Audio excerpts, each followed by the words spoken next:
chance and then you blew it. That is the most absurd statement of the year. Nice. Nice. Oh, baby. I'm in my zone, I'm feeling it.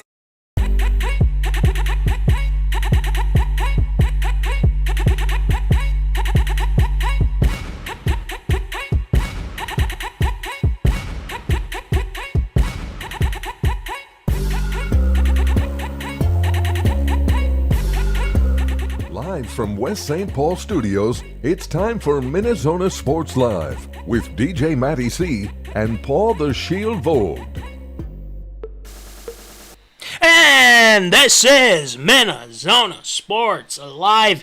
We are back, yes.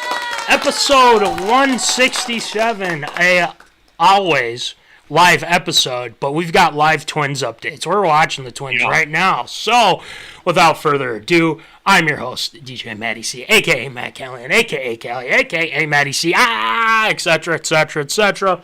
And all the way from Granite City Studios in St. Cloud, Minnesota, Paul Vold, Shield. What's going on there, Shield?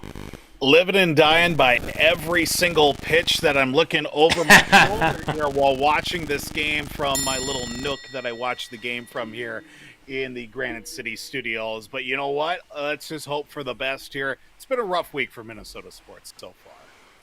It has, and right off the bat, we're doing live updates. We're talking a little bit about the Twins right away with Tater Tot Hot Take. So we will be informing you, and you guys are probably watching the games too. But you know what? We might as well give you our in-game analysis as we're going here and whatnot. 1-1 Twins, top of the fourth, one runner on. Who's up? I can't even tell. But we'll take a look in a little bit. Tucker is up, I believe, for the Stros. So we'll talk about that, and then once things kind of settle down, we're going to talk about those Vikings. A lot to talk about tonight with our Minnesota Vikings. Not only with Tater Tot Hot Take, but we're bringing that into Callahan School of Logic this week. There's been a lot of people that want to tank, and that's your opinion, but you know what? I've got some things that I want to address with that, per se. Not saying that they're wrong, but at the same time, too, we got to be careful of what we do. So we'll be talking about that for School Logic. ARA, as always, we're talking about Embiid playing for Team USA. They desperately do need it. Strikeout, Twins got one out. Let's go. All right. One runner on. And then with more with that, NBA, are they going to be playing in Spain? Miami, the College of Miami, kind of lost in horrific fashion. So a lot going on with that. And then Georgekittle stirring up some trouble around Dallas and the Niners. And then obviously Jonathantaylor is going to be a Colt for the foreseeable future now. So we got that going for us. And obviously shield shoutouts as well. So without further ado, before we do that, pick them. Get those picks in because, it is Wednesday.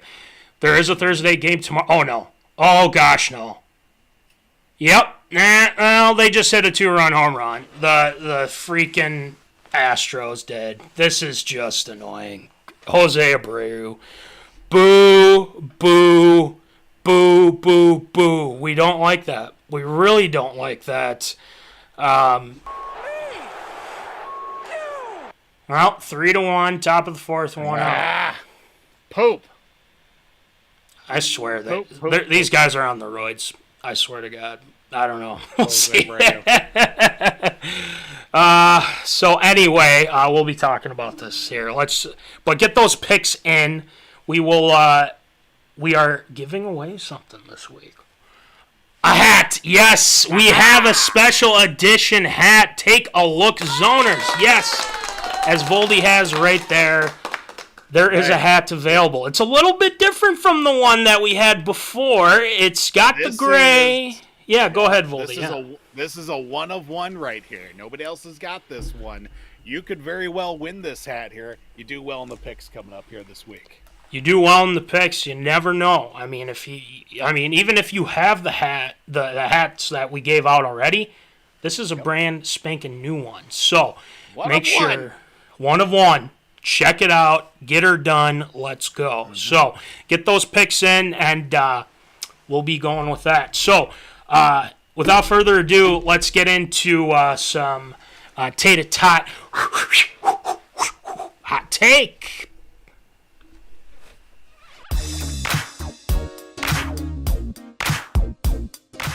Fresh out of the oven, it's Tater Tot Hot Take.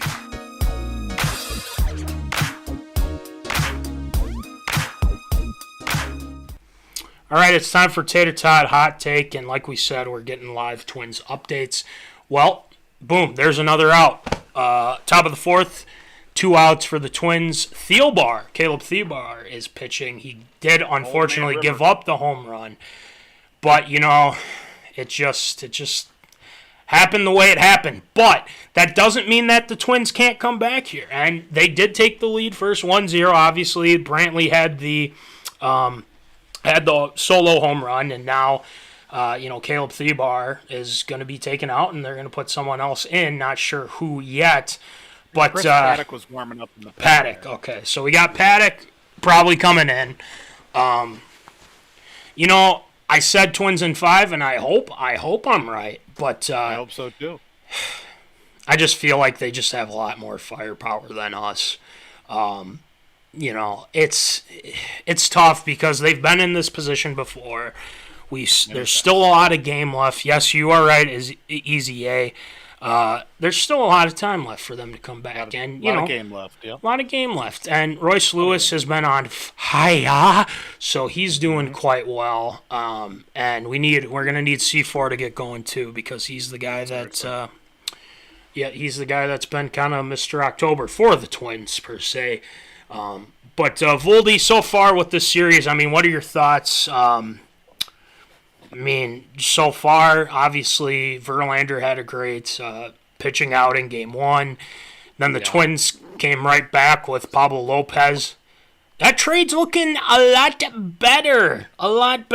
As we are taking a look here, too. So there's a lot going for our Twins. So, Voldy, Zoners, what are your thoughts so far on the series? What do you got?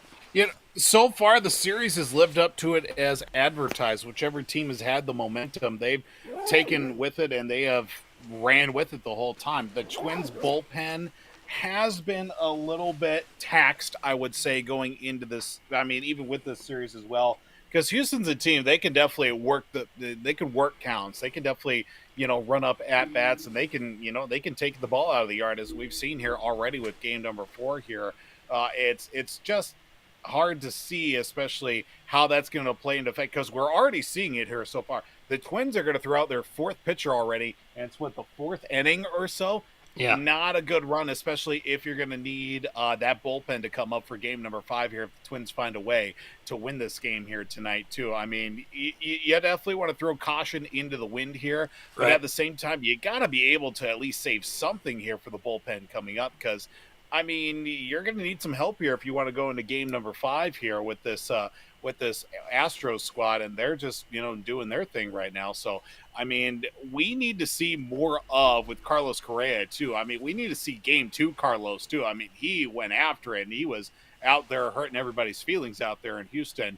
I don't know where that Carlos Correa came from, but we need that all series, and unfortunately just hasn't happened so far since game 2. Well, I look at this series, and I want to add as well that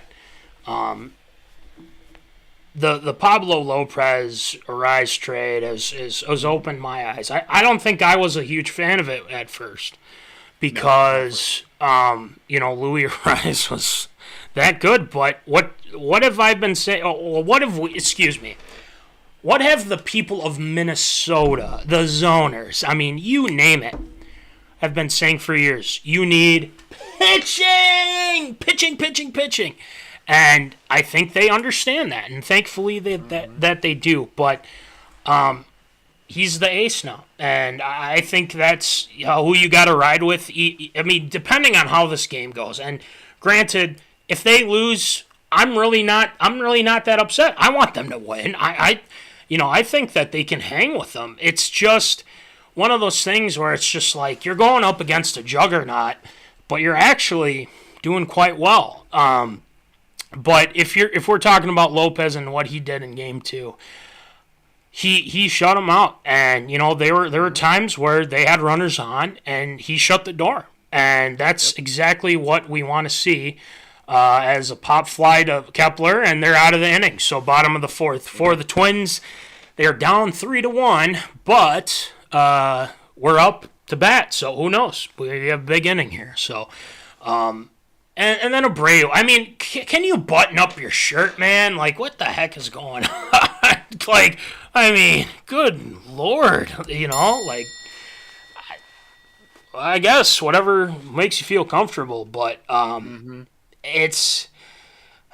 think, the future does look a little bit brighter. Now, people might be asking, well, Matty, you've been ripping Rocco Baldelli on things. Well, there might be a reason to rip on him here because the way that he's strategically with the how pitching's been going. And granted, yes, Joe Ryan gave up the home run earlier, but he was fanning some guys. I mean, you can't knock him for that. I think you should have won a couple more innings with him. We both thought the same thing on that. Yep.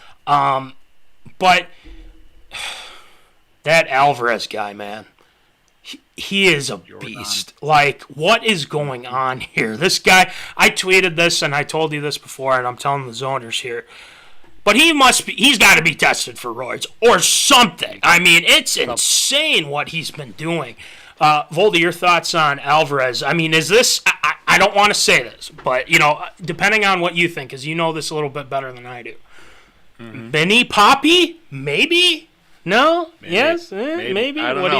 do you think? I mean, whatever's in the water coolers in Houston, give me that stuff because that stuff must be real good. Yordan Alvarez, I mean, one of those guys, you don't know if he's, 21 or 37, but the guy is a grown man, and he's out here hitting 400-foot bombs with relative ease, and it's just completely ridiculous. I mean, he is a heck of a player. I'll give him that. Right. He's been a spark plug for that team since he joined that squad when he came in as a rookie, and he has not looked back, and especially with kind of a semi-revamped Astros team. Obviously, you still got some of the core pieces there, and got a couple of guys that have come in as of late that were previously with the team, ventured elsewhere. But, this Astros team, they just continue to find ways to just continue to be pesky in many, many ways and just really annoy everybody. But, especially Alvarez, too. I mean, they've got hitters all up and down that lineup that can hurt you, and they can take you out of the ballpark with some of those hits that they have, too. And,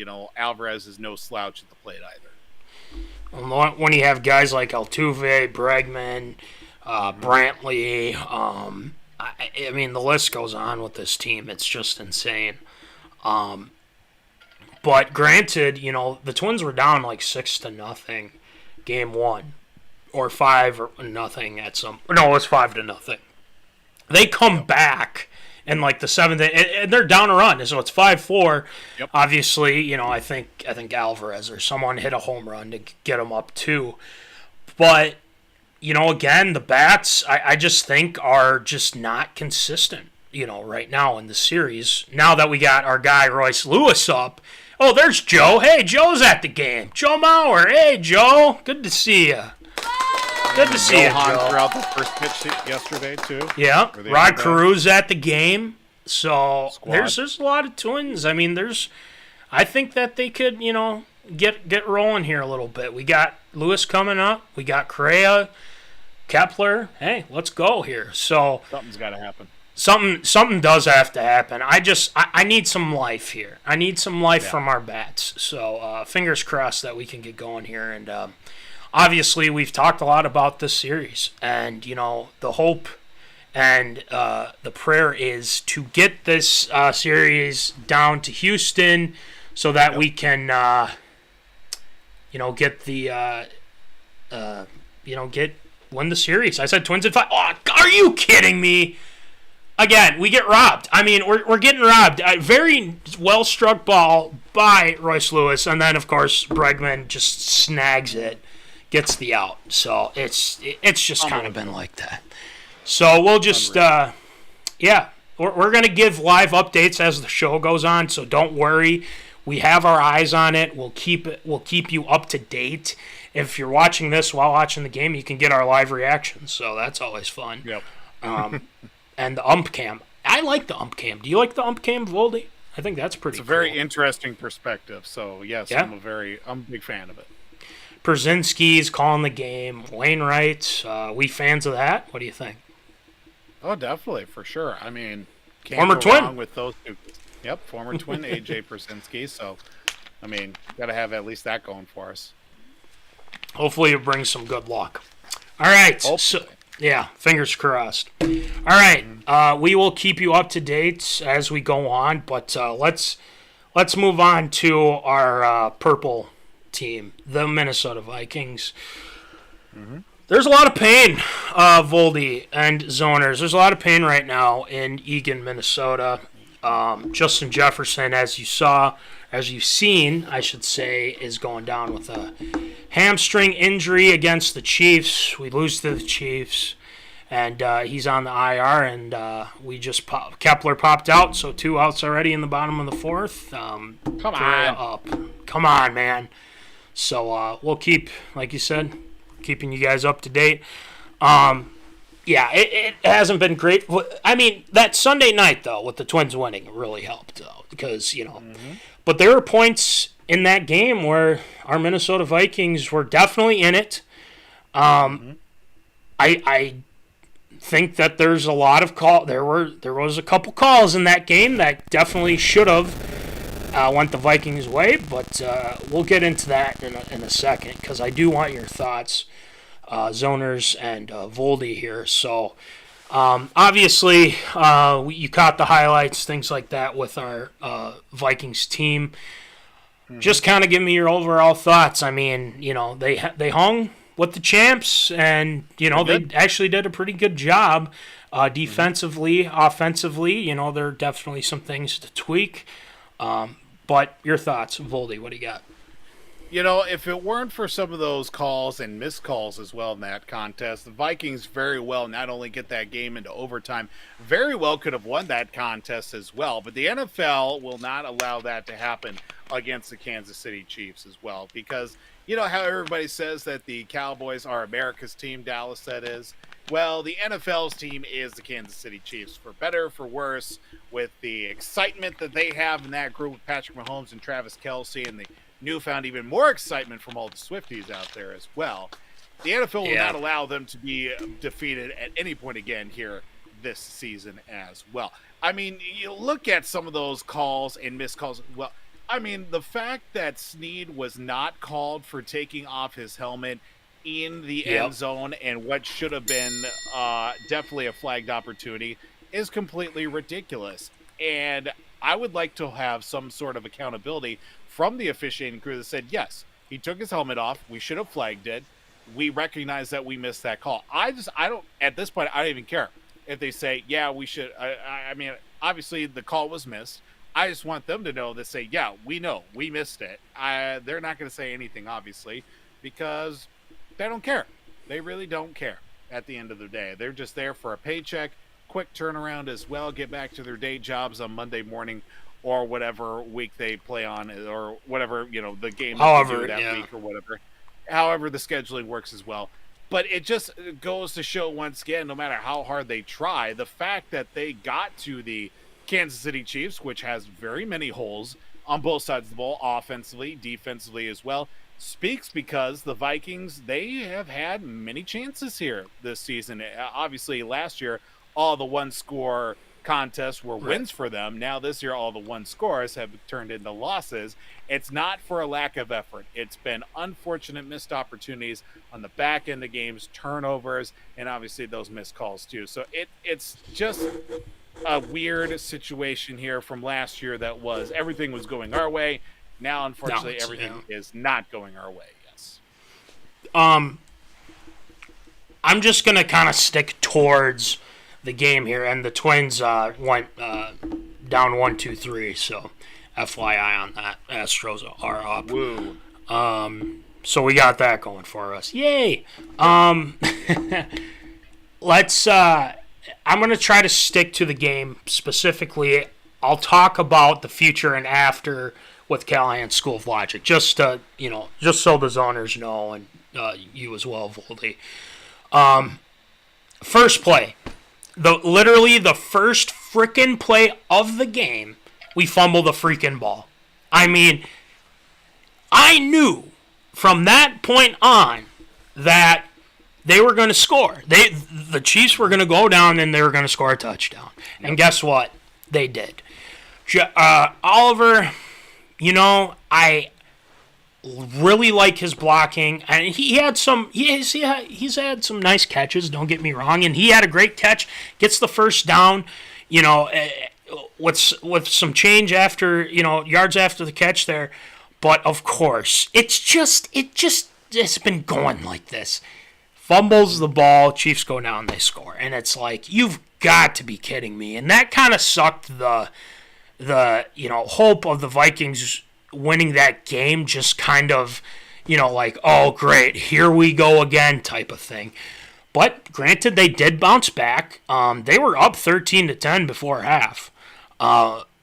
And another thing to put into this too, Hawk's been dropping a lot of passes, and a lot of Vikings Vikings fans, I should say, are not happy with the way that Hawk has been dropped. We need those catches. A lot of them are third down catches that we need.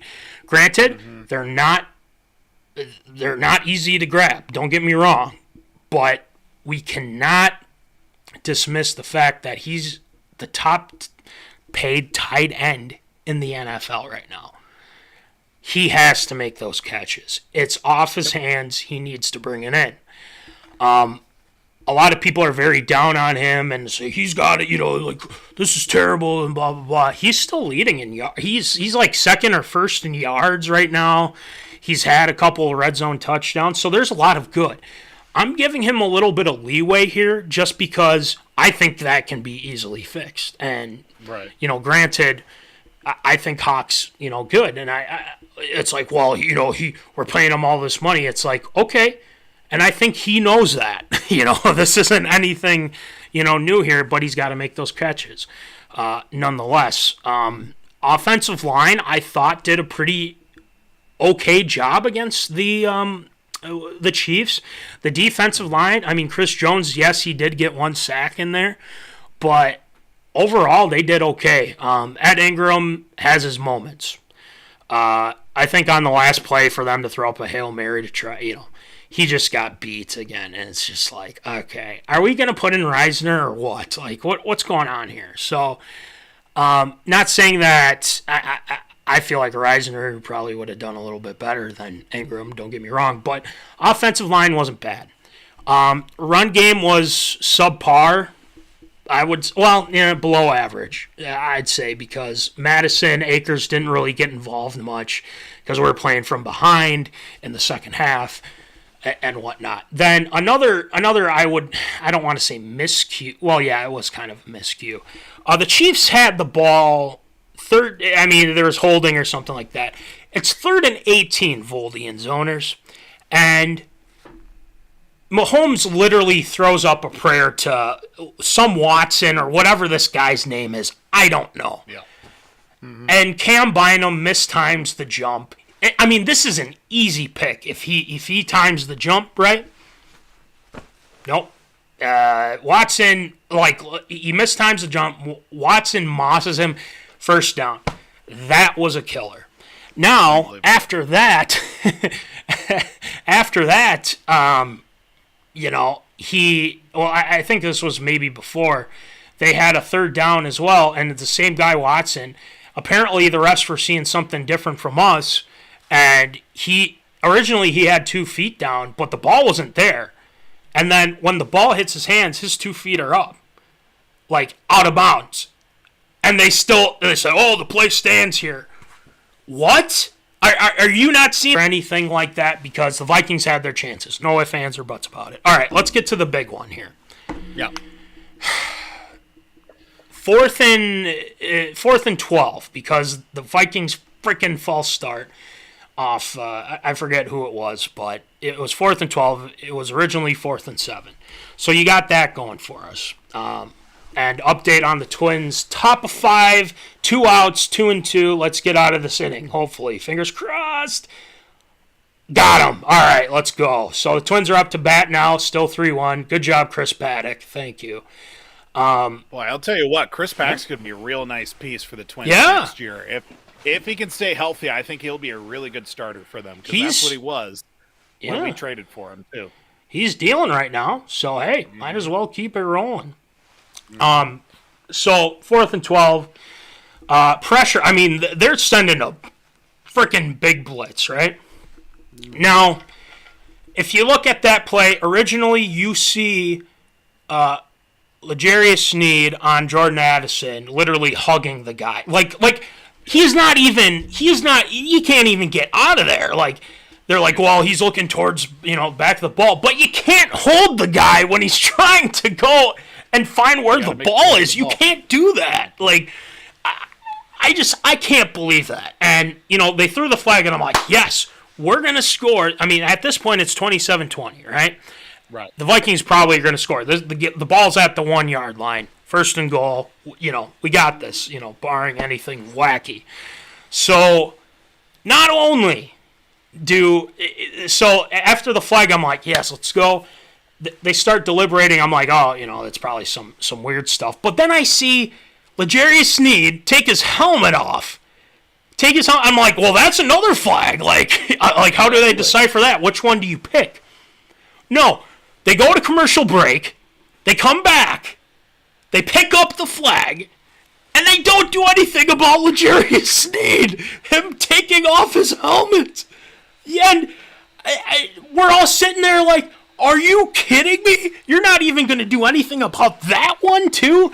And then, on the replay, you see the referee say, put your helmet back on. If this isn't a conspiracy, I don't know what is, Voldy. I don't know what is. Rigged. Sports are rigged. This is exactly why the NFL is probably rigged at this point, because we can't have the Chiefs. We can't have the Chiefs lose to the Vikings. We can't upset the Swifties. We got to control this and get this right. Unfreaking believable. Voldy, this is reminiscent to the 2009 NFC Championship game, Vikings-Aints, where the refs clearly wanted the New Orleans Saints to win that game, and they gave it to them. Ben Lieber on his defensive pass interference, all that stuff, and they bring it to this game because the NFL wants to keep the Swifties happy because of this. Just because they want to do that. They want to see Taylor Swift at the Super Bowl one way or another. Exactly. That's the ultimate end goal here. She's not going to do the Super Bowl. Well, she's going to attend the Super Bowl. She's going to be there regardless. That's what the NFL's goal is here. So, this is literally. And if you go back into that game, and the Twins are back up here, and we'll keep updated.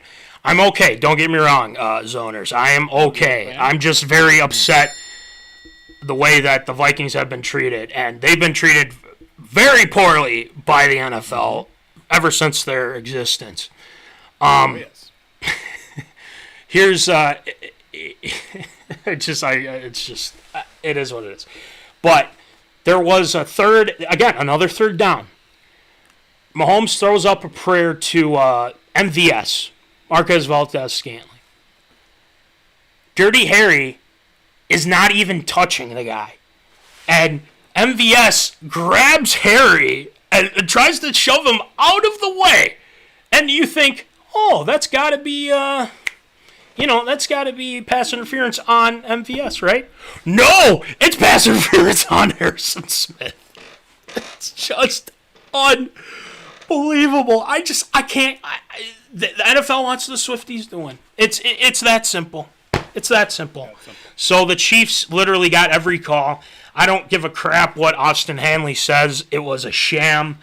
But I'm not going to complain about it anymore just because the Vikings, yes, did have their opportunities. There was a point in that drive, that same drive after that 4th and 12 there, Alexander Madison could have literally walked into the end zone off a screen, dropped the ball. So the Vikings did have their chances, I will say. But if you're telling me that the Chiefs, they would have probably even won in overtime. They probably would have. But the fact of the matter is the NFL wants the Swifties to win. And the Chiefs, they're favoring this team all the way right now. So let's talk about Justin Jefferson real quick. I think it's smart with them keeping JJ out because here's the thing. That hamstring injury didn't look good. He's limping to the sideline during the game there. And, I thought, hamstrings are kind of tricky. I was thinking maybe like a 1 to 2 week. No, they put him on IR, at least 4 games. Voldy, obviously this is a big blow. This is your best player. This is your best player on the Minnesota Vikings. He's out 4 games. There's no rush to bring him back because if you look at the offensive weapons that they have with Addison, with Osborne, Brandon Powell had some nice plays the other night, and Hawkinson, Madison, right. Akers. They can stay somewhat afloat. Wouldn't you say so, Voldy? They certainly can, but not having Justin Jefferson on the field is a big detriment to the offense. I think just because of the fact that I feel like you're going to have to rely more on the run game. Yes, we've seen glimpses of Madison and obviously Cam Akers as well running the ball effectively enough, knowing the fact that they have the pass game. Oh, yeah, Justin Jefferson's out there. But if Hawkinson continues to drop the football and you've got these guys that are going to have to step up, we obviously know now it's going to be KJ Osborne and Jordan Addison splitting the workload with that first receiver position. It's going to be, if it wasn't already this season, a labor of love too, because you look at a minimum of at least 4 weeks of Justin Jefferson out. You've got the Bears this week in Chicago. Yep. Vikings can never win in Chicago unless it's week 17 and the Bears are 0-16. You got the 49ers at home on a Monday night. That's a loss. You got the Packers. You got the Falcons.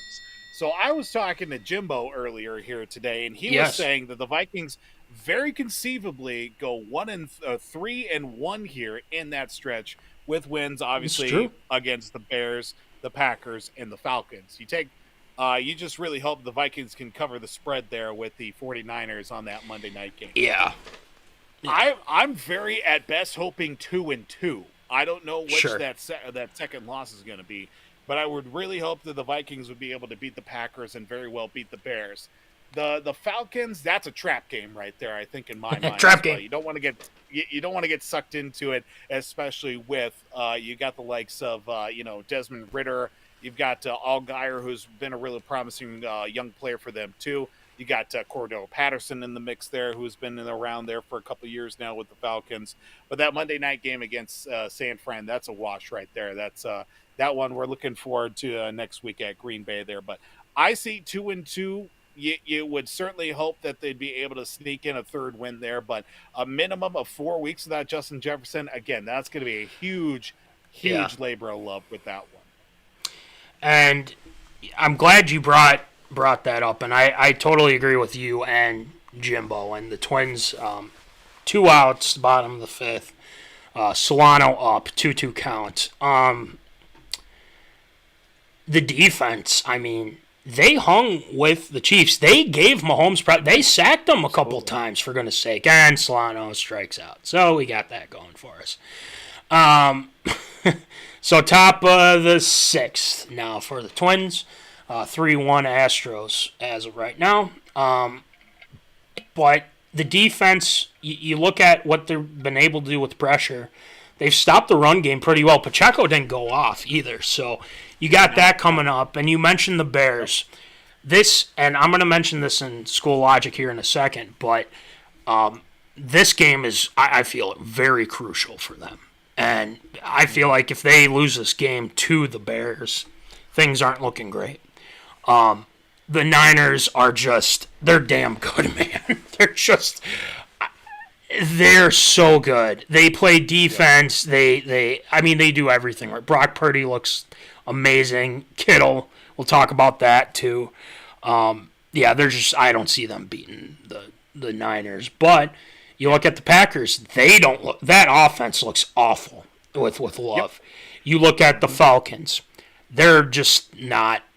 They're kind of there. They're there, but they're not there. You know what I mean? Yeah. Like, they're just kind of, So after that, then you got the Ants at home. So, their offense is anemic too.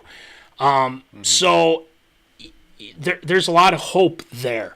But without JJ, it's going to be interesting to see how things play out. But there's a lot of pain going on right now with our Minnesota Vikings. And speaking of which, let's just get right into Callahan's School of Logic with this. Is it time to throw in the towel on the season? I'm going to explain why Sunday, not only Sunday, but the rest of the season, all the talk about these QBs that are coming up and whatnot. I'm going to address a lot of that. There is some logic to it. Don't get me wrong. Pun intended, right? So we got that going. But let's just get right into it. Let's go into Callahan's School of Logic.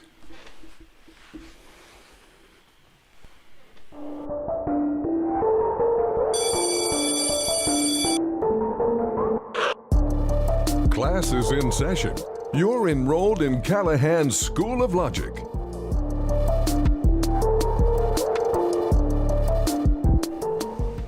All right, it's time to get your pens, get your pencils, get your notepads, you sit in your desk. We're talking about the 1-4 Vikings right now. Oof. Is it time to throw in the towel? Zoners, Voldy. We didn't predict this. Obviously we made our bold predictions, and right now they aren't looking great. I mean, it's besides Voldy's bold prediction with Kirko as well, so he's doing very well. I mean, still putting up MVP numbers, baby. You might just saying, give him the trophy now. Just saying. He's been on fire, and it's going to be interesting on Sunday without Justin Jefferson, Addison, KJ, TJ. Let's go. So there's a lot going on with that. Obviously, I picked them to win the division, and so did everybody else. Not looking great. Our favorite team is losing games that they can easily win, right? Everyone's been very negative, rightfully so. Even myself, I am negative on this season because those games, you have no business losing to Baker. You had no business losing to the Chargers. Eagles, I get. Okay, they're a little bit better right now. Even looking at, the Chiefs there, if it wasn't for the sham of the Swifties, then maybe it'd be a little bit different. But these mistakes are correctable. You have 9 turnovers in these first, 5 games already? Holy moly, we're just rolling through the season here. With those 9 turnovers, they're correctable. And with the best wide receiver in the game going down due to injury, there are people that think that they should tank on the season.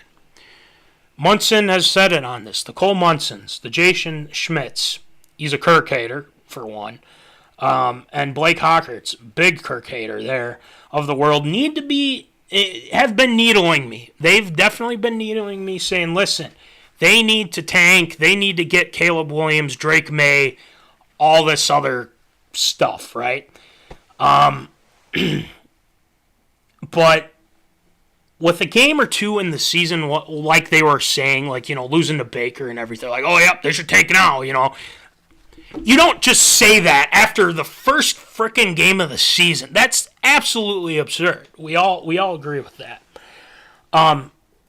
But now that we're this far into the season, you got 5 games under your belt. You're 1-4. it's starting to come into fruition a little bit because it's not a lack of the Vikings. They got to get the fundamentals of holding on to the ball, not making mistakes. I mean, and that includes everybody. That's not just one person. And a lot of people like to point to Kirk Cousins. It's Kirk Cousins. It's Kirk Cousins. And people say, well, it's just the team in general. But it is 100% the team, including Kirk. Because Kirk's not, I mean, I'm the Kirk guy. We're both Kirk guys here. Me and Voldy are Kirk guys. Some zoners are Kirk guys. A lot of some zoners aren't. They're not big on the Kirk Cousins. Every single one of the Vikings' mistakes this year, and this is including the coaching staff too. I mean, there's been question. I mean, the Vikings were out of timeouts in the second half with 9 minutes to go. And the Twins got out of the inning 1, 2, 3, and bottom of the 6. Keep our eye out with it. Let's get some runs here. So you name it. You have the timeouts with that. The fan. I mean, shoot. Even Kirk not hearing the play to KOC. They should have spiked the ball. That's on coaching too. I mean, you got to think. Hey, you got to spike the ball. Give ourselves 2 opportunities to score the touchdown against the Chargers, right? So there's a lot of that. You have JJ fumbling the ball in Philadelphia when that should have been a touchdown, completely changed the momentum of the game. Then you have that going on. You have Madison fumbling a lot, not being able to, get the run game going. That's why they traded for Cam Akers, right? So there's enough blame to go around, and that's including Kirk.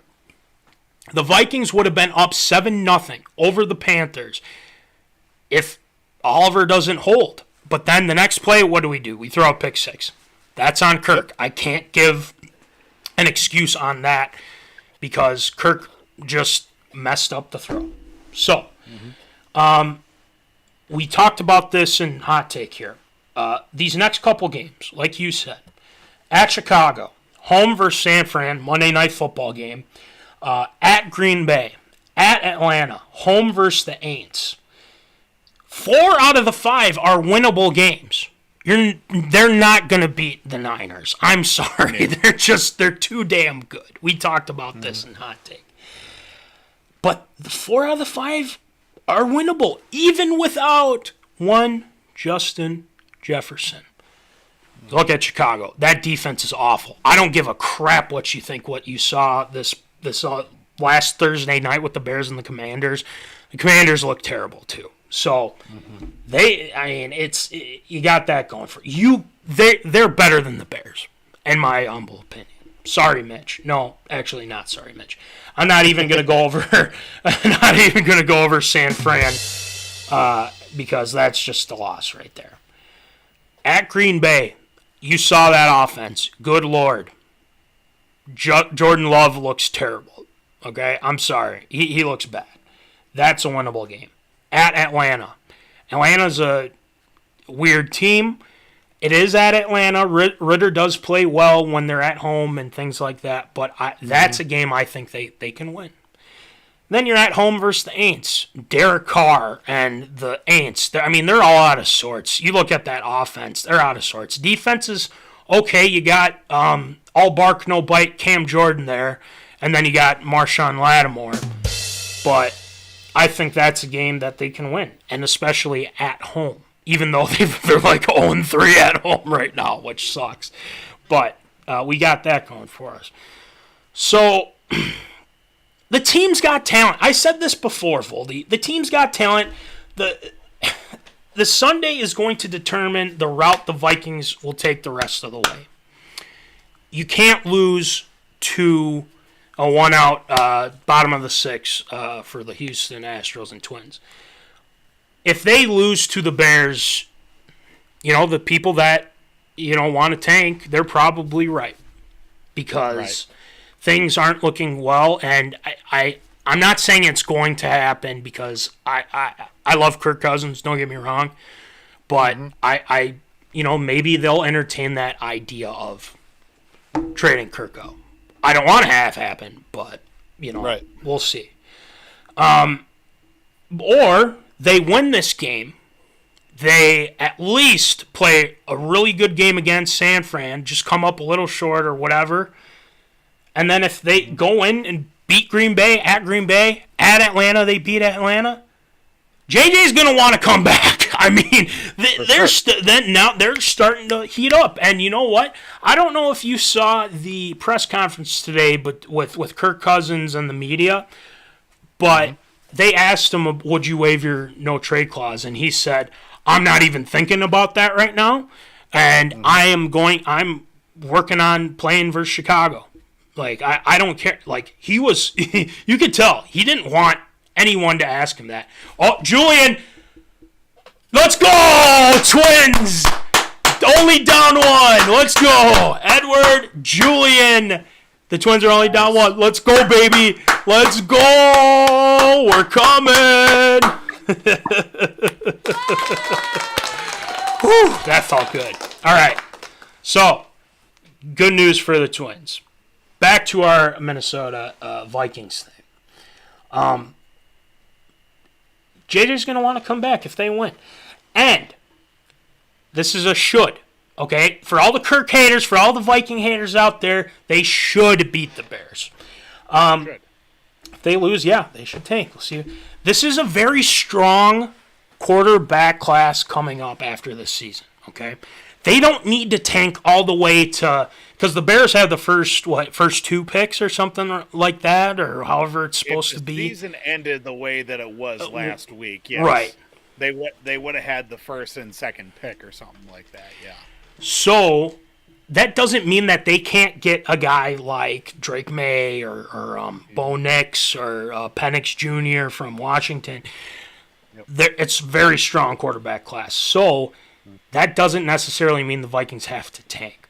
Or they say, screw that, Kirko, no chill, all that stuff. But we'll see how that goes. Here's the logic in all this. We're going to wrap this up in a bow, okay? Let's just let this play out. Let's just see how things go Sunday, okay? Against a Bears team that you should definitely beat. And yes, we all know Chicago's a weird, funky little place that the Vikings just don't play well there and all that. But I don't know, Kirko's starting to get a little mad now. So who knows? We'll see what happens. And let's not jump the gun. Sunday will show what they are. So, Voldy, your thoughts. What do you think? A lot of things come down to how this stretch of the Vikings without Justin Jefferson is going to play out. Because we obviously know the fact that the pressure is on Kirk to perform, and obviously the whole contract situation with him, whether they trade him, waive the no-trade clause. That also plays into Justin Jefferson, too, because the last few weeks reports have been coming in that he's uncomfortable signing a long-term extension based off of what the quarterback situation is going to be going forward, because obviously he loves Kirk Cousins as his quarterback as well. If he's gone mid-season or even after this season, who knows? He might be exploring further options to maybe get a bigger deal elsewhere as well and play with a quarterback for years on end as well. So that really all predicates to how this next 4 to 5 weeks plays out. Yes, I feel like in this stretch too, and one thing I didn't even get to mention when we talk about the Vikings too, the defense is going to have to win a couple of games here for this stretch as well. Great point. There's going to be some dog fights here, and the Vikings defense is going to have to find ways to get the opposing team's offense off the field. Green Bay especially, Chicago too. They're going to have to contain Justin Fields as well. Even against Atlanta too, they're kind of a slippery, slick team too. They're going to have to bottle up a few guys. That defense is going to have to get their timing down, get after the quarterback, and get them off on third down too, because that is what, when the Vikings were playing well, obviously with that win that they had a couple weeks ago, that's what ended up happening. They got off the field when they needed to. You'd like to see it more and more as the seasons come along. The offense is going to have to do everything that they can to get the ball down the field. They're going to have to move fast. They're going to have to work quick and get the ball out of the hands of Kirk Cousins to keep him alive overall too. Without Justin Jefferson, it is a hit. But like you had mentioned too, 4 of the 5 games, very winnable contests, except for the San Fran game. Barring the entire starting offense getting mono and the front 7 for the defense for San Fran getting struck by lightning, I would say that San Fran's going to win that game fairly easily. Right. So, I'm not throwing the towel in just yet, but No, it is an entertaining thought to think, if they do tank, it'd be nice to have Caleb Williams for the Vikings or Drake May. It'd be kind of nice, but I don't know. But we'll see. I mean, this is like we said, we've got a whole frickin' season still to go. So There's a lot going on with this, and it sucks with JJ. But I like that the Vikings are saying we're not going to rush you back. He doesn't want to rush back as well. We want him 100% healthy, not 70, 80%. 100%. So we'll see how it plays out. Yep. If you guys missed it, the Minnesota Twins are now only down 3-2. Edward Julian with a solo shot, baby. So the Twins are hanging in there, still bottom of the 6, 2 outs. I believe Royce Lewis is up. So we are going to keep our eye on that. Let us know what you think of the state of the Vikings, your thoughts, throw it in there if you think they should tank, all that stuff.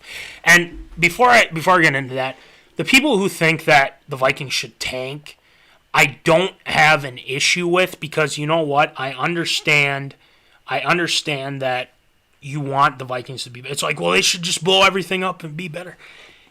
The Vikings are there. They just need to get over the hump of not turning the ball over. Yep. And not making stupid mistakes. That's it.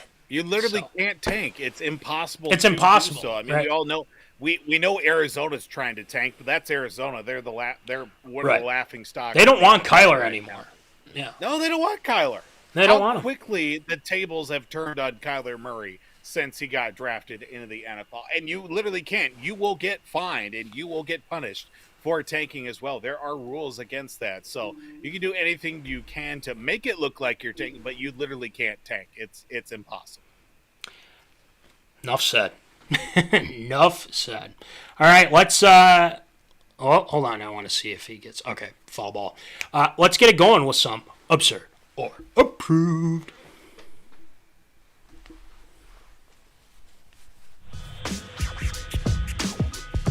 It's time for everyone's favorite segment, Absurd or Approved.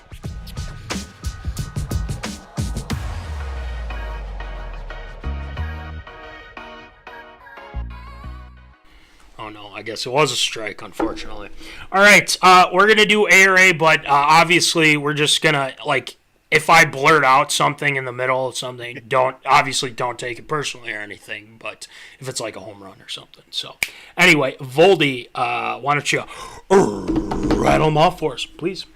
Well, we start off with ARA, the future of Team USA basketball, getting a little bit of added push in the middle as reigning MVP for the NBA. Joel Embiid announced his commitment to play for Team USA coming up for the 2024 Paris Olympics as well. Of course, that Embiid said that he met previously with members of the French national team, as he has a citizenship with France as well, and for his native Cameroon as well, but decided that he wanted to represent Team USA to honor his son, who is a born citizen of the United States, which definitely builds an interesting level of now pressure on the inside. And of course, we do know that Joel Embiid can get some buckets when he needs to, obviously coming off an MVP caliber season. But we know that the struggles that Team USA had with the World Championships over the summer, now going into the Olympics as well, players have slowly but surely started to come out of the woodwork to say,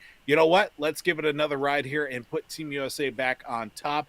Is it absurd or approved with Joel Embiid providing or even looking? Of course, he is committed to play for Team USA. Do you think it's absurd or approved that having Embiid on the squad is giving the U.S. the necessary push that they need inside with the big man? I just feel bad for all the teams that'll have to deal with him. Yeah. He is a monster. Just an update to Royce Lewis drew a walk, so I guess he didn't realize it was a walk, apparently. So they had to tell him. But 2 outs, 1 runner on, and we got Keps up. So, like I say, if you hear hooting and hollering as I'm going with this, you'll know why. The other thing that they're just going to assemble this team, and with Embiid saying that he's going to be in, you're not going to get a lot inside. And the thing is that he is such a big guy that he's probably going to dominate a lot of those games. And you're going to need him to dominate most of those games. So you add Embiid. LeBron's probably going to play. He wants to play. And Booker wants to play. Lillard. It's going to be a stacked team. So it's absolutely got my stamp of approval. They definitely need, some inside presence, and the Twins just stole a base. Let's go. What? They called him out? Oh, wait a minute. Whoa, wait, hold on. Oh, we got to pause this for a second, Voldy. The Twins just got... strike 3. Did he strike out? Oh, he struck out. Oh, okay. That could have been. Oh, that was strike 3, was it? Okay, I see. Right down the chute there. Dang it! Because I was going to say, Royce was safe. Safe by a mile. Yeah, I was going to say, how could they call him out? I would have been throwing stuff. No, that's a tough pitch right there. A little middle half in there, not in Kepler's swing there. I mean, best he could do would probably just foul it off, but unfortunate there. They do. So, I agree. Stamp of approval. Get Joel Embiid in there, and they're going to dominate. So, Voldy, what do you think? Yeah, you look at how Team USA has formulated their team over the last, obviously half century, especially the last half century. You look at some of the overall bigs that they've had. They've always been kind of like a power forward. You get the guys on the inside there that can definitely do their work. You get, guys like LeBron. You get guys like, KG back in the day as well, too, there. But a Kobe. true big man that you get with, Kobe in there as well. But guys that'll go in there and get the rebounds, too. I feel like with Joel Embiid, he knows that he doesn't have to be the star on the team. He knows that he can be a guy, I'm going to go in there, I'm going to get my 3 points, I'm going to get 4 blocks, I'm going to get 15 rebounds. I know that's what I'm going to do to make this team better. Because that's one thing that you see with some of these teams, they've got all the stars, but who's going to be the guy that's, obviously a star in the NBA, but it's going to be a nobody on the, the international scene, a guy that's going to just go in there and do the dirty work while not putting up the big points that he's used to as well. I mean, you look at how Team USA is formulated. Guys used to have to try out. Now they just select all-star teams and go from that point. But you get guys in the mix with Steph Curry, LeBron, all those other guys we mentioned too. You add that to them, and they could definitely, obviously, make a huge impact for this team. But getting a guy like Embiid to, commit to the team is going to be a huge step here, and I feel like that'll help move things forward in solidifying this group here early on. And let's hope that some of these players that say they have expressed interest actually follow through. Fingers crossed. I think they will. I think they enjoy doing it. So, well, we shall see. All right, next one, Voldy. Well, sticking with the NBA and international play, of course, some teams have been playing some preseason games overseas. Of course, the Timberwolves just got done playing the Dallas Mavericks, and I believe it was Abu Dhabi or the Saudi Arabia or somewhere overseas here. Abu Dhabi over the weekend. Yeah, and Abu Dhabi over the weekend as well. But there have been even more talks of maybe taking it, of course, international, and a country that is we could certainly say a basketball powerhouse in Spain. As Deputy Commissioner for the NBA, Mark Tatum, said the league is definitely open to playing a regular season game in a very prestigious football stadium, that being Real Madrid's Santiago Bernabeu Stadium as well. And yes, I did pronounce that correctly because I watched the David Beckham documentary over the weekend, and a fantastic documentary I recommend it to everybody, even if you're not a fan of soccer. I mean, David Beckham is fantastic to look at even to this day. But even still, you talk about how the impact of the NBA, you've played games in China, you've played games in France, you've played them, just about everywhere. But yet one that we really haven't spoken about is Spain, that has been an international powerhouse for years with, the Olympics and everything's as well. That, they have certainly been quite the host of international players over years. But looking at how they could be expanding the game even further in Spain would be obviously playing in such a elite facility that they do have with the Real Madrid stadium that they do have over in Spain. But would you find it absurd or approved if the NBA should make more of a push to play games overseas, starting with Spain? Yeah, I definitely think they should.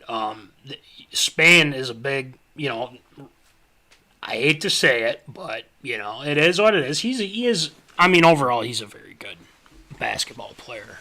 Ricky Rubio, obviously. But don't give Munson any more than that. I think if you make that push, and obviously you see what happens with the what has happened with the NFL, and you see they're playing games in London now, Germany now, Mexico, and all that stuff. They might as well follow suit and do the same. Starting with Spain, I think that would make a lot of sense. I think, like you mentioned before, with Abu Dhabi, the Wolves and the Mavs playing there for a preseason game, and they took it. Don't get me wrong, they took it seriously. They were. It's cool seeing those stars up there, and the Wolves treated it like it was an actual game, and they played well. Right. They won those games too, which looks pretty good. So yeah, I think that India. You look at China. I think Germany is a very good place to go to as well to have games. But it depends on how you want it, because that's a lot of flying and whatnot. So you got to figure out how you're going to deal with that. You had the Jags staying 2 straight weeks in England and whatnot. Mm-hmm. So I wonder which team would kind of do that if you were, doing it for an NBA squad. So yeah, stamp of approval. With that, top of the 7th, 3-2 count, no outs. Griffin Jacks on the mound against Brantley for the Twins. So stamp of approval. Make more of a push. Foldy, what do you got? Yeah, I think it would definitely be a benefit for the NBA, too, because obviously we've seen all the great imports from Europe and overseas come to the U.S., and, obviously they don't get to play in their home countries, if at all, if ever, unless they're playing for their national teams and international competitions. But to be able to showcase the game, the NBA game, to a worldwide audience like Spain that has produced some great players over the years is going to be a benefit. But yes, scheduling is always going to be the big thing. You would certainly hope that the NBA would take their time in looking at, okay, we're going to have to clear the schedule a little bit before, during, and after to allow these guys the proper time to get used to the time change, and obviously playing overseas, and allow enough time to come back so that way they can get acclimated and even readjust coming back. I don't see anything wrong with this, especially it's going to be a huge benefit for the NBA, and I think it's got my stamp of approval as well. Might as well. You got it. Twins just struck, or Brantley struck out. We got one out. 0-2 count now with McCormick up to bat. He's 2 for 2 right now, so we'll keep an eye on this as well. So yeah, stamp approvals all around. All right, next one, Foldy. So we headed to the world of college football. One of the big question marks, boneheaded decisions, if you will, with the Miami-Georgia Tech football game down the stretch there in a contest that just ended up being a big old head-scratcher many, many times over. So at the point, Miami is ahead in the dwindling seconds of the fourth quarter, up by a score. 33 seconds remaining. You're up 20-17. Instead of taking the knee to run the clock out, the Hurricanes decide to run the football. As the running back is hitting the ground, the ball comes out. Georgia Tech recovers the football. They end up going down and scoring in the waning seconds of that contest. And I thought a contest that was well over. And I was actually watching those last few moments and actually ended up switching the channel. And I regret it now to this very moment of like, why did I do that? You got to let things play out. You thought it was well in the bag. And well, unfortunately for the Miami Hurricanes, they just continued to find themselves more and more at the bottom of the college football world than they have ever been more accustomed to in recent years. And just a bad call at the wrong time where you had a win, not only a win, a conference win too against Georgia Tech, locked up, and you end up unfortunately fumbling that, pun intended, on that one as well. But you look at the situation, head coach Mario Cristobal, he owned up, said, I made the wrong call on that for not kneeling and running out the clock. But looking at how that all played up and developed, do you think it's absurd or approved that Miami not running the ball, of absurd or approved Miami not running the ball, taking the knee and not running out the clock there to secure that win? Run out the clock. You have the game in the bag. Obviously, the fumble, very unfortunate. And by the way, the Twins have 2 outs now. Griffin Jack's second strikeout. So let's go. 0-2 count. You know what? Let's take a pause on this, on our ARA for a second here. Let's see what happens. Griffin Jack's 2 outs. Here we go, baby. Come on. Okay, ground ball. There you go. Come on, make the play. There we go. Got out of the inning. Bottom of the 7th. Twins are up to bat. Let's go. Yeah, and I'm like 7 seconds behind you. So 7 seconds? Okay. Well, there you go. You guys saw the play happen, so that's perfect. Let's go, Twins. Let's do it. Voldy, yeah, you gotta just kneel the ball and just call it good, man. I mean, don't get me wrong, the fumble was bad. I saw the highlights. But what was that coverage that they had? Oh my gosh. The guy was walking free. Barely anybody was back, and somehow they get behind the the D-backs and defenders. Oh my gosh. If I were a Miami fan, I'd be obviously furious, and that is a fire. Like, if they fired their head coach right there, I wouldn't have blamed them. I mean, that is terrible. And the fact that they, did that, and Georgia Tech, it's like, they're on their way to lose this game. No, we actually won. They made the wrong call there, so absolutely absurd by Miami. Now they got to pay the price for that very costly mistake. So, yep. Yeah, Voldy, what do you got? It's unfortunate because college football is good when Miami is good. You reckon the days, of course, when they were just steamrolling teams in the old Big East Conference, and they would win the national championship or be in the conversation for the national championship. Sadly, this all happened when we were 7 or 8 years old, and we're not getting any younger as the days go by here. And you want Miami to be good, but decisions like this continue to just dig them deeper and deeper into a hole with all the scandals that happen, all the off-the-field issues, on-the-field issues of just trying to complete a football game as well. This is just another case of maybe setting them back another 4 or 5 years before they can even really be considered a lead company once again, with all the Alabamas, the Clemsons, the Ohio States of the world. Texas, you can start throwing back into that conversation as well. It's just digging them deeper into this hole that they probably won't see the light of day for even more years. And why didn't you take the knee? I am very surprised that the quarterback in that situation didn't take control and know the time, know the situation, and be like, yes. Oh, we just have to take a knee. It's game over. We've got this one wrapped up. Let's just take the knee and call it a day. But the fact that he didn't just speaks to the fact of the incompetency of the coaching staff that they have there as well. So if Cristobal does get fired, I wouldn't be shocked in the slightest about it. Yeah, that's it's quite unfortunate. You thought the Gophers were bad for losing that bad to Michigan. This could probably top it at this point. Carlos Correa we didn't fumble away a win. We know we were going to lose. Yeah, we knew we were going to lose there. But Michigan's really good, by the way. They're really good. So yeah, Correa is up 0-1 counts, and we'll keep up to date with that. Just took a ball there, so good news. Let's move on to our next one, Volde.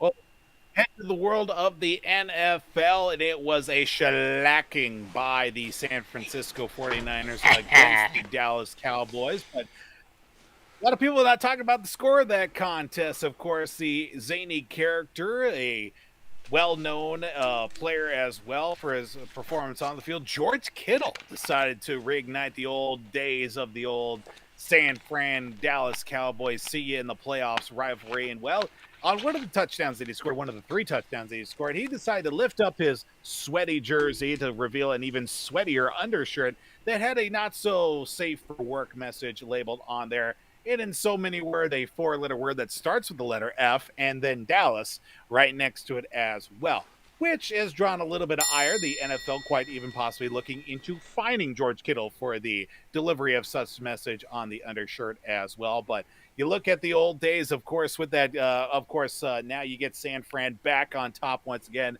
sitting at 5-0 with Dallas, a scuffling team as of late here. But looking at, of course, the situation, George Kittle, basically flashing the crowd that message, and then also the result of the said contest, 42-10, that win for the San Francisco 49ers. Do you think it's absurd to approve George Kittle reigniting the old San Fran-Dallas rivalry with said message on his shirt? There's ways to do it. Obviously, he had the 4-letter word on there blatantly. There's no asterisk. There's no dashes or anything like that. He put it out there. There's the side of what they did and all that. Oh, pitch clock. Didn't get it in time. You got to be quicker than that, Neris, or whatever your last name is. 3-2 count. Anyway, 1 out. Correa lined out. Jeffers is up. But, Voldy and Zoners, it's been really the San Fran 49ers. And he struck out. Wonderful. All right. Speaking of which, San Fran's been manhandling these Dallas Cowboys. And, I'm not complaining. Don't get me wrong. But it definitely it's reignited in that way, because now you have Micah Parsons responding by saying, we're better than that and all, X, Y, and Z. It's like, well, you haven't been as of right now. But I like the fact that he's, he looks at that, and obviously nobody likes Dallas unless you're Court Hansen. But I just think that maybe he should have probably put asterisk, dash in between, just because, there's kids watching this stuff too. And, obviously on the socials medias and things like that, he's going to get fined. There's no ifs, ands, or buts about it, because the NFL wants to make sure that they're not, putting or, giving the image of, we're just letting players, put this out there. But, nobody likes Dallas. Dallas got shellacked. It's got my stamp of approval that they got shellacked. But stamp of approval, reigniting the feud. Probably should have thought about it a little bit, about maybe not putting F Dallas on there. But I think there was a better way to do it in that sense. But they showed why they're that good. And that's the end of the 7th for the Twins. Just down by 1 run, so hopefully next inning they'll be able to get something going. But got to play defense now. Crash. So, Voldy, what do you think? I'm wondering as well here, just talking about that game too, if sure, if Carlos Correa was signaling, because after his at bat or whatever, if maybe he's coming out of the game or something. But there was some sort of signal that he gave to somebody there, because I don't know if that hand is still bugging him or not. From that. Hit by pitch he took. Was it in the Toronto series or early in this series as well? But yeah, something to keep our eye on here. Let's keep an eye on that. Yeah. But talking about me personally, I'm all about it. George Kittle, he's a character. He's the zanier zanier side of basically Travis Kelce. You got Travis Kelce. Obviously, he's a goofball, but then you got the goofier goofball in George Kittle too. I mean, obviously Monday was his birthday too, in George Kittle, I should say. So he just wanted to put that out there to maybe jumpstart a few things too. And yeah, you got the backlash from Dallas fans, Micah Parsons. Now the NFL getting into the mix, saying that they could quite possibly fine George Kittle as well. But I think I'm perfectly fine with it. You know, there are ways to go about it, but I mean, at initial glance, you couldn't even read the shirt because of how sweaty the guy was to begin with. That's true. And then you go back, and obviously everybody's screenshotting it for Twitter and Instagram and all that on the Snapchats and everything too. Then you see, oh, that's not fun. That's not a safe word to begin with. But it's got my stamp of approval. I love it. I love George Kittle. He's a character, and I got to have more George Kittle in my life. There you go. But I think the NFL's definitely just going to, you're getting fined, though. Sorry. Yeah, take a look into it. Yeah. He's got enough money, so I'm sure he's not sweating it too much. All right, last one, Voldy. So we stay in the world of the NFL, and now finally a decision and an agreement has been made by the Indianapolis Colts and their star running back, all-pro running back, Jonathan Taylor, a three-year, $42 million deal that includes $26.5 million guaranteed, just in time for quarterback Anthony Richardson to head to the IR. Losing him, but the Colts, they're sitting at 2-2 on the season so far. Had a couple of interesting wins, staying very competitive in that AFC South. Now they get their leading offender back, or offense, I should say. Their leading rusher back with Jonathan Taylor back into the backfield, and they could use a little bit of extra punch now with, of course, Gardner Minshew leading the way on the offensive side with the quarterback position too. But now that the fact that we've gotten to this point, now heading into another week of the NFL season, Jonathan Taylor, I'm sure he's been staying in as much shape as possible, but is it absurd or approved? Now with Richardson on the IR for a good stretch of time and the Colts sitting at 2-2, do you think, is it absurd or approved? The Colts will be a playoff contender. Now Jonathan Taylor back on the squad yet again. Well, now that Anthony Richardson, well, actually, this whole saga finally is over. Johan Duran is in for the Minnesota Twins, and he throws flames, like, legitimately. He's throwing 104 miles per hour. Is it the eighth or the ninth already? It's the top of the eighth. Top of the eighth, yeah. Yeah, they brought in Duran already, so we got that going for us. Hopefully, I like Duran. I think he's damn good. But the whole saga finally is done with this Jonathan Taylor. At first, we all thought, Voldy, we all thought, Zoners, that he was done with Indianapolis. They were going to trade him. But apparently they've mended the fences, and everything's fine now. He's back. Zach Moss had one heck of a game this past Sunday. I mean, he had 167 yards and like 2 touchdowns or something like that. So, but with Taylor coming back, he did play a little bit. They're just they're easing him in, per se, I guess. Yeah. So we'll see how that goes. But for them being a playoff contender, Gardner Minshew's not a bad quarterback. Their defense is not bad. DeForest Buckner's very good, per se. After KC, Buffalo, the Bengals haven't been playing necessarily well. And get that out. There we go. That's an out. The Twins got the out, so top of the eighth, 1 out. I don't know. It's hard to say. There's a lot of good teams in the AFC, and I don't know. I'm going to say no. I'm going to say absurd. And the reason why I say that is because, I think Minshew's a good, serviceable quarterback, but I think that they still have a little bit of a ways to go. They've been in every game that they've played. Don't get me wrong. But once they start playing, division games, the Jags are good. They just beat the Bills. So you got the Jags to factor in as well. But I think Jonathan Taylor is going to hopefully, he's going to probably go full go on that offense now after, this Sunday. So Yeah, I don't see it right now. I'm going to say absurd. Obviously, they got Jonathan Taylor for 3 years now, and everything seems fine. So we'll see where it goes. Voldy, what do you got?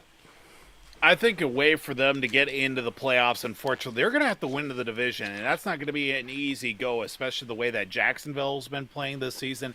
And I think they have Jacksonville, if it's not, no, it's not this week. It's going to be next week because they played Tennessee this week. So they've got them coming up here pretty quick, too, and they're going to have to obviously beat Jacksonville in order to have a real good chance. But I think with Jonathan Taylor back on the mix as well on the rushing side of things, they're going to have a shot. I think they're going to make a run. I think it might be too little too late once they get to the end there as well. But they've got a good young core there, and they can certainly be in the conversation for the next few years too, especially with Jonathan Taylor on the team for the next 3 years. And then you've got Anthony Richardson, who is a rookie quarterback as well. You'd think his game would develop as the years come along for them too. So are they going to be a playoff contender this year? I'm going to say I think it's absurd. I think they'll make a run, but I don't think they'll. If they do, it's going to be one of those. They need 3 teams to lose. They need to win in week 18, and yeah, it's just going to be one of those. They're going to have to will their way in and need a lot of help. And I don't think they'll make the playoffs this year. And it's not to say that they don't have any talent with that team. They do have a lot of talent, especially hopefully they get back with Richardson here. So Twins 2 outs, by the way. Bregman up. The fans are out of their seats. Shout out to all the fans. You know what? Let's give them claps. They've been fantastic this whole time. That even when they lost yesterday, they were into it and whatnot. So we're Minnesota sports fans. We are starved for wins here and Twins territory and beyond. There's a foul ball there, so we'll keep an eye on things. But great job with over under the number of people that you know at this game. I'm going to set the over under at 12. I know at least 15 people at this game right now. I'll say, yeah, it's over 12 for sure for me. I've already seen Instagram snaps. Sure. Yeah, I've seen Instagram and Snapchats and all that stuff. So there's a bunch of people at the game. Yeah. Oh, that's a ball. God, he throws heat, man. He is throwing heat. Hard. Just 101, 102, 103. Oh, my God, that guy is good. Let's see what he does with 2-2, then we'll get rolling the shield shoutouts. Oh, no. Get it. Please get it. There we go. All right. For a second there, I got concerned. But 4. Yep. Count the seconds. And 10 seconds. 10. Wow. That's, gosh. What is wrong? Long. They need to get you caught up, man. YouTube TV, man. There you go. Yep. That's why they're on the infamous list. So we got that going for us. Among other reasons. Let's go with some shield shoutouts. There has been some amazing news on the social media, so I believe that's probably one of the things. But I don't want to reveal too much. So with that being said, let's get it going with some shield shoutouts.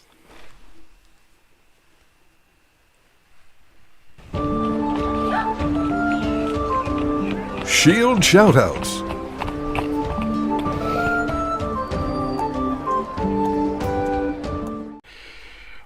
Like we were saying, like just before we were getting going here for shield shoutouts, I just said this show has flown by. Absolutely flown by with the Twins game and everything that's been going on. So, Voldy, who are you shouting out tonight? Well, I do want to say a big thank you to everybody that has wished us thank you and congratulations. If you don't know, you have your head in the sand or you don't have social medias, me and my wife, creative consultant Mrs. Sarah Ann Toosvold, are expecting our second child due in the spring of 2024. That means that Case Paul James is going to be a big brother. We are more than excited. Friends, family, relations, most of our family has known for a number of weeks. Yes, we are extremely thankful for everybody that has congratulated us. We will be announcing the gender at a date to be determined as well. So don't go around asking and prying. You'll know when we know that you know that we all know. You know. So we look forward to letting everybody know there. We are more than excited. and can't wait to celebrate with everybody. And yeah, the family continues to grow. We've got another zoner joining us here in spring 2024. So that's going to be awesome. I do have to give a big shield shout out as well. Minnesota Wild announcing that Kirill Kaprizov, Kirill the Thrill, alternate captain for the team here for the 2023-24 season. And that is going to be coming up here. Of course, tomorrow, I think. Season here. Tomorrow, yes. Everybody getting underway here this week. Hard to believe that it is NHL hockey season. It's already been hockey season, at least for me, for a few weeks already. So looking forward to that. And folks, you got to remember to get those picks in because we are giving away a 1-of-1 hat here for picks. You better like that. You got to get those hats in. You got to get those picks in to get that hat made up there for you as well. So that's going to do it for Shield Shoutouts this week. You got to have the hats ready because it's starting to get cold out there and you're going to be, needing to get that going. So, as always, great job with Shield Shoutouts, and obviously congratulations to you and Sarah and to Svold, our creative consultant, and Kaser, because obviously he's going to be big brother. So, congratulations. Case grew up with the zone, and now we have another zoner growing up with the zone. So, a lot of zone stuff going on here. So, Voldy said it with the pick'em. Also, we got merch people. We got stickers that are pretty sweet. Shield Shoutout stickers that we have. Obviously, the small ones are just $2, and then the big ones are $3. I'm going to cut this for a second here.